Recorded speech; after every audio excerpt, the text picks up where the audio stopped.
Hi, I'm Nikki Jabor, and today I want to talk strategies and solutions for garden weeds. A weed is defined as any unwanted plant, and common weeds include plants like chickweed, lamb's quarters, and purslane. The reason we want to get rid of weeds is that they compete with our ornamental and edible plants for light, water, and nutrients. Plus, they can harbor pests and diseases. All right, here are my strategies for a weed-free garden. First, pull weeds as soon as you spot them, ideally early in their life cycle.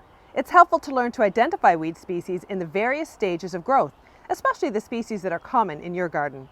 It's far easier to pull out weeds when they're small versus when they're full grown. Some weeds, like goutweed, can spread quickly and crowd out garden plants.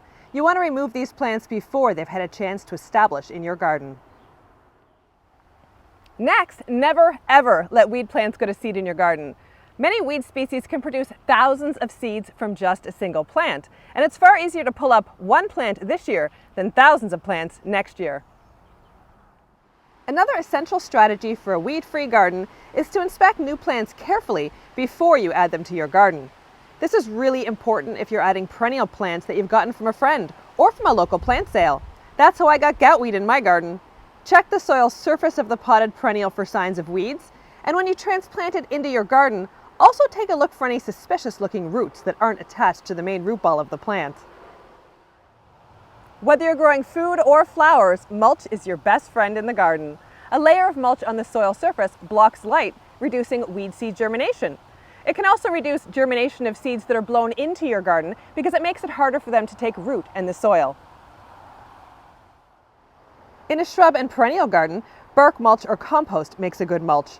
In a vegetable garden, I use an organic mulch like straw or shredded leaves around my crops. I add a 2 to 3 inch layer of these materials around my plants to reduce weeds. When it comes to timing, I try to pull weeds as soon as I spot them. But if I have a big weeding job to tackle, like removing the weeds from the pathways between my raised beds, I like to wait until after a rain. Weeds slip out far easier from soil that's wet, and it makes me much more effective in my weeding. The final strategy I want to share is to use the right tools for the job. High-quality tools make weeding easier, quicker, and more comfortable. I use many tools to weed, like a hori-hori knife or my garden knives. They're perfect for removing weeds in my raised vegetable beds and perennial garden. You can also use a long-handled hoe, like a Dutch hoe or a collinear hoe. These are great for removing weeds from ornamental gardens or an in-ground vegetable garden. Of course, not all weeds are bad plants.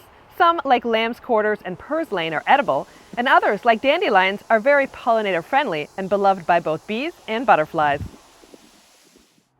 A final tip, some of the unwanted plants in your garden may be annual flowers, vegetables, or herbs that have reseeded and are now growing in an area where you don't want them. Common plants that reseed easily include tomatoes, chamomile, ground cherries, and annual poppies. If they're growing in a spot where you don't want them, just pull them out. You can also transplant some to a new area. Happy weeding!